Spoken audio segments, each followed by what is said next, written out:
BJP की ओर से केजरीवाल के शीश महल पार्ट 2 ने देश में नई बहस छेड़ दी है। इस विवाद में अब राघव चड्ढा भी कूद गए हैं और पुरानी पार्टी पर निशाना साधा है।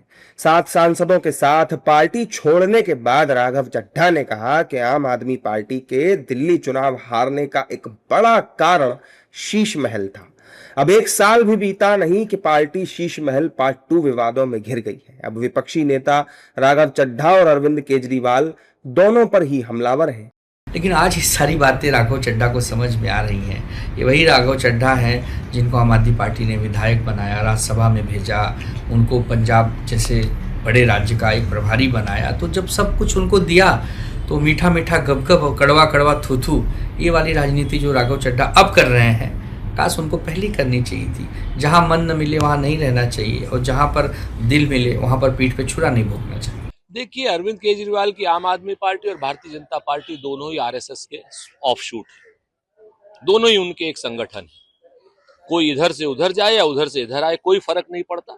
हमारा तो आरोप है कि अरविंद केजरीवाल ने उन लोगों को अपनी सुविधा के अनुसार उधर भेज दिया है ताकि ज्ञानेश कुमार के ऊपर जो महाभियोग का प्रस्ताव आ रहा है उस पर 2/3 बहुमत में कोई दिक्कत ना आए।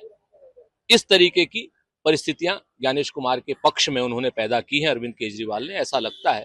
और आने वाला समय बड़ा स्पष्ट रूप से बताएगा कि अरविंद केजरीवाल नेता नहीं है, अरविंद केजरीवाल डीलर हैं। तो ये चीजें सारी की सारी अब देश के सामने हैं और केजरीवाल जी को जरूर आके अपनी बिल्कुल स्थिति स्पष्ट करनी चाहिए। जिस घर में रुकते थे, जब थोड़ी देर पहले तक उसी घर में थे और वही मित्तल साहब, सांसद साहब पार्टी छोड़ के चले गए, तो क्या ऐसी स्थिति है जब वो अपने दोस्त, अपने साथी, अपनी एमपी को, मित्तल साहब और उनके साथियों को नहीं संभाल सकते जिस घर में रह रहे हैं, तो प्रदेश और देश कैसे संभालें?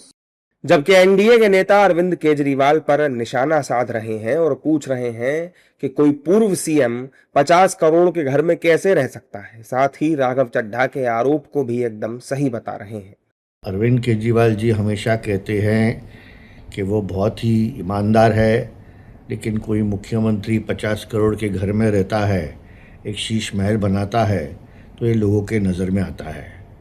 दिल्ली के लोगों के नज़र में भी ये बात आई कि एक तरफ ना वो शासन चला सके, दूसरी तरफ भ्रष्टाचार में लिप्त थे, और जब मुख्यमंत्री खुद ईमानदारी का ब्यौरा देता है और 50 करोड़ के घर में रहता है, तो जो आदमी है, जो वहाँ के वोटर है, वो सोचते हैं कि कितना भ्रष्टाचार हुआ होगा और क्या लाइफस्टाइल मुख्यमंत्री की बनी है।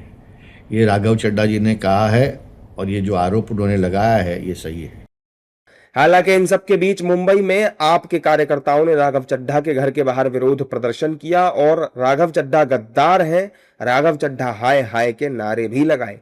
दरअसल शुक्रवार को राघव चड्ढा समेत आम आदमी पार्टी के 7 राज्यसभा सांसद बीजेपी में शामिल हो गए थे और तभी से सियासी संग्राम छिड़ा हुआ है।